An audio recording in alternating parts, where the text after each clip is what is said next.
یہ میری آپ کی اس شہر کے باسیوں کی ایسی بدقسمتی ہے کہ ناکام ہوتی ہے سندھ حکومت. بیچارے کئی بار مجبور ہوتے ہیں, غریب ہوتے ہیں, food panda rider, Bykea rider, ان کا کوئی وزیر مستعفی ہو, اس وزیر کسی پولیس والے کی نوکری جائے, عدالت ان سے پوچھے اس شخص کو جس نے اطہر کا قتل کیا تھا.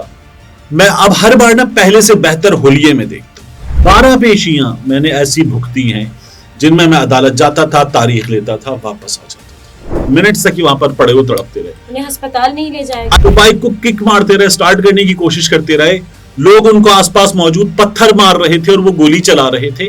بالکل ایسا ہی ہے. اور 12,000 شہریوں سے تقریباً موبائل چھینے گئے ہیں.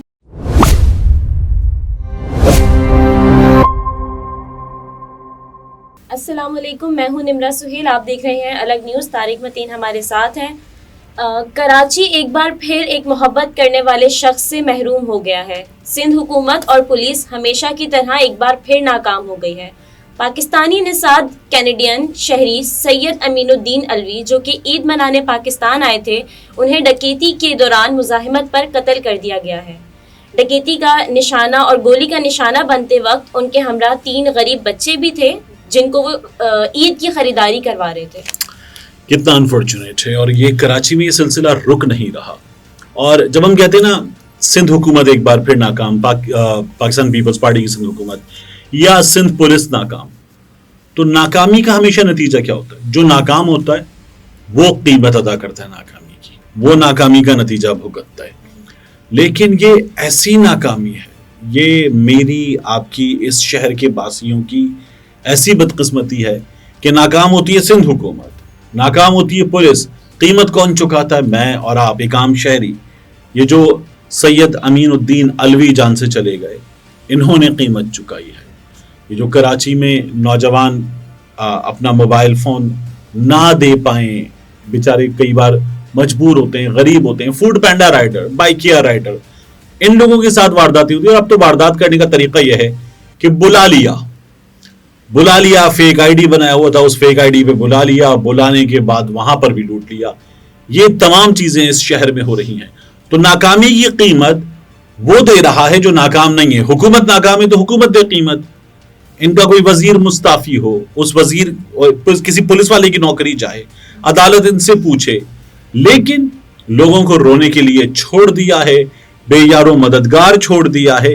اور اعداد و شمار جو ابھی ہم اپنے ناظرین کو بتانے جا رہے ہیں, اس شہر میں لوگوں کے لٹنے کے, اسٹریٹ کرائم کے خوفناک اعداد و شمار, وہ اعداد و شمار بتاتے ہیں کہ انتہائی غفلت کا مظاہرہ اور یہ تسلسل سے جاری ہے. اب میں جاتا ہوں نا عدالت, اب ہو گیا کچھ 18 فروری پچھلے برس جب چھوٹے بھائی کو گولی ماری گئی تھی, وہ جان سے گیا, تو تب سے اب تک ہم بار بار اس موضوع پہ بات کر چکے. جب میں عدالت جاتا ہوں تو وہاں پر مجھ جیسے اور بہت سے لوگ ہوتے ہیں, اور ہم کیا دیکھتے ہیں؟ اس شخص کو جس نے اطہر کا قتل کیا تھا. میں اب ہر بار بہلے سے بہتر ہولیے میں دیکھتا ہوں.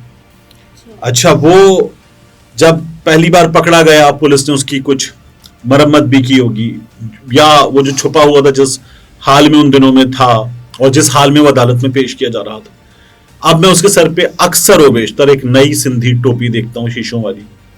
وہ ہر بار ایک بہت بہتر صاف ستھرے کلف لگے کاٹن کے شلوار قمیض میں ہوتا ہے, بہت بہتر حال میں ہوتا ہے.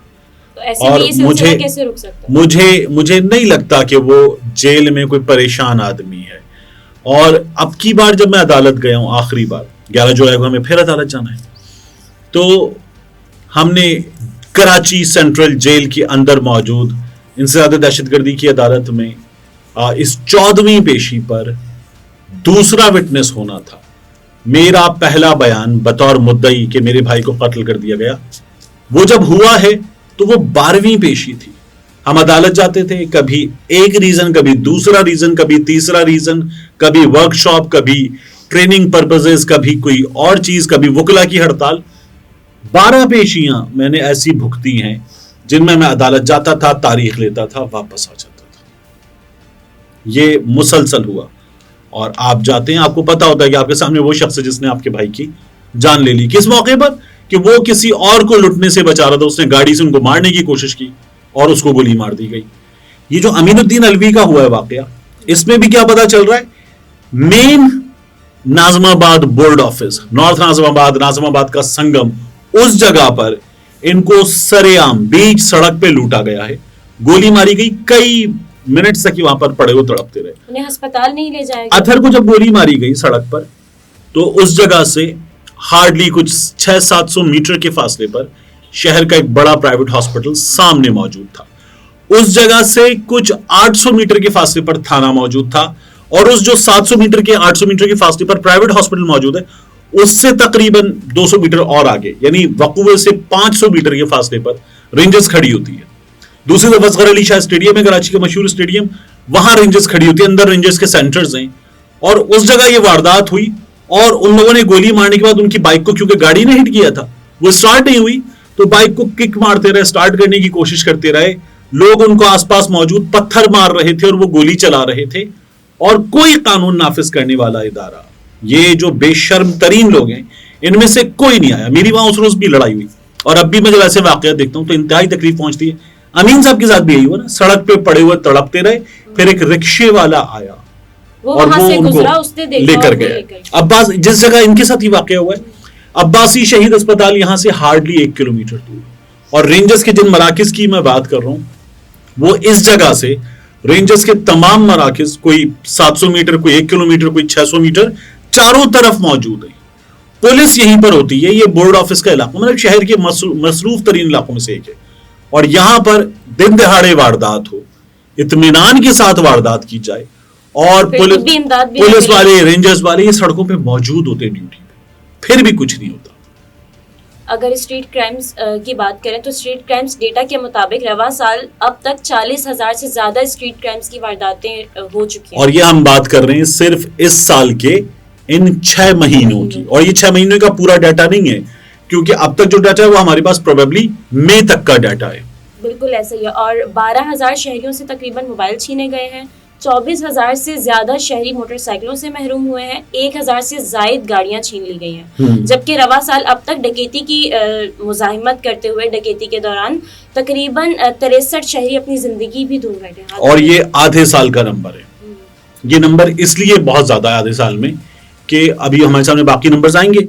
जब पिछले साल का, मैं नंबर इसको ज्यादा क्यों कह रहा हूं, पिछले साल ये तादाद कुछ 100 के आसपास थी। अब ये तादाद अगर इस वक्त 63 तक पहुंच गई है, तो हम इस एवरेज को सामने रख के 130 के आसपास बात कर रहे हैं। अगर ये नंबर ऐसे ही जारी रहता है, पुलिस की गफलत ऐसे ही जारी रहती है। तो अमीन साहब जो थे, क्या करते थे, मतलब कनाडा से आया हुआ एक पाकिस्तानी जो नॉर्थ नाज़िमाबाद में, गालिबन ब्लॉक बी में इनकी रिहाइश, और वहां खंडू गोट है, वहां पर वो जाकर जो मुस्तहिक खानदान है उनके बच्चों को वो ईद की शॉपिंग वगैरह करवाते थे। कुछ खानदानों की जिम्मेदारी उन्होंने उठा रखी थी, बच्चों की तालीम की जिम्मेदारी उठाई। एग्जैक्टली। और कुछ लोगों को इन्होंने छोटा मोटा रोजगार करवा दिया था, इस शर्त के साथ कि तुम अपने बच्चों को पढ़ाओगे, उनसे मजदूरियां वगैरह नहीं करवाओगे। तो इतना अच्छा इंसान था। साथ में वो देखिए एक गालिबन इंजीनियर थे, कनाडा में थे, पाकिस्तान आते थे साल में 1 से 2 बार कि ईद यहां मनाऊंगा रिश्तेदारों के साथ, और ये नेक काम अपने लोगों के लिए करूंगा। एक ऐसा शहरी चला गया है, और ये वाकयात अक्सर हमारे सामने अचानक होते रहते हैं और कुछ नहीं होता। हमारे यहाँ नादरा का, और ये तस्वीरें वगैरह वही आ जाती है ना, नादरा का महकमा, दीगर महकमे, CPLC, इतने बड़े बड़े इदारे बने हुए, सब के सब नाकाम है। और इस नाकामी की कीमत बार बार मैं कहता हूँ, वो चुकाता है तो एक आम आदमी चुकाता है। अभी कराची में कोई 12 मुल्जिमान असलहे के जोर पर कोई 84 जानवर लूट कर फरार हो गए। अब आप ये नंबर रखें ना किसी के सामने, किसी पुलिस वाले के सामने, तो हंसते हो कहेंगे देखें जी ये तो ये लोग ऐसे ईद मना रहे हैं, मतलब ये ऐसे ईद मना रहे हैं, शहरी कैसे ईद मना रहे हैं, और इन वाकयात की तो आप ईद कैसे मना रहे हैं।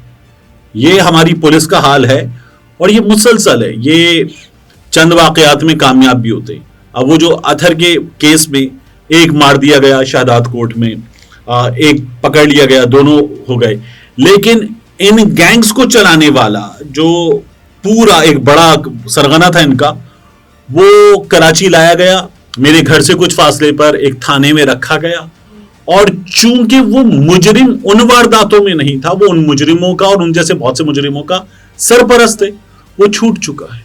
जब सरपरस्त छूट गया तो फिर जाहिर है हमारे यहाँ ऐसे वाकयात पुलिस की हमें, अच्छा वो सरपरस्त भी, मैं खुद मुद्दई होते हुए, मुतासरा फरीक होते हुए बता रहा हूँ कि वो सरपरस्त भी एक ताकतवर आदमी है, इसलिए छूट गया। हमारे यहाँ ये वाकयात होते हैं और हम इन वाकयात का नौहा पढ़ने के लिए बैठे हुए हैं। इस शहर के रहने वाले लोग आमतौर पर क्या होता है, जो चोरी का माल हो ना जिसके पास, वो चोरी का माल छुपाता है, वो अपना वजूद छुपाता है। इस शहर में चोरी करने वाला दन आता है और हम अपने घरों से निकलते हैं, गाड़ी में बैठते हैं तो क्या होता है, एक मोबाइल सस्ता वाला सामने रख लो और जो महंगा वाला मोबाइल है वो कहीं किसी पॉकेट में, कहीं किसी जगह पे रख दो। ये छीनने वालों के लिए अलग से रखा हुआ है हम लोगों ने, इस शहर के लोगों ने छीनने वालों के लिए अलग से मोबाइल रखा हुआ है। घर से बाहर निकलो तो कुछ कैश वॉलेट में डाल लो, कुछ कैश मोजे में रख लो, कुछ कैश इस पॉकेट में रख लो और कुछ कैश जो है वो गाड़ी की फलानी पॉकेट में डाल दो। ये हम लोगों की जिंदगी है इस वक्त। हम अपनी बिलोंगिंग्स के साथ चोरों की तरह रहते हैं और चोर शेरों की तरह रहते हैं। ये इस शहर के लोगों की बहुत बड़ा अलमिया है। नाज़रीन, गुफ्तगू आपने मुलाहिज़ा फरमाई। तारिक मतीन हमारे साथ थे। इजाजत दीजिए, अल्लाह हाफ़िज़।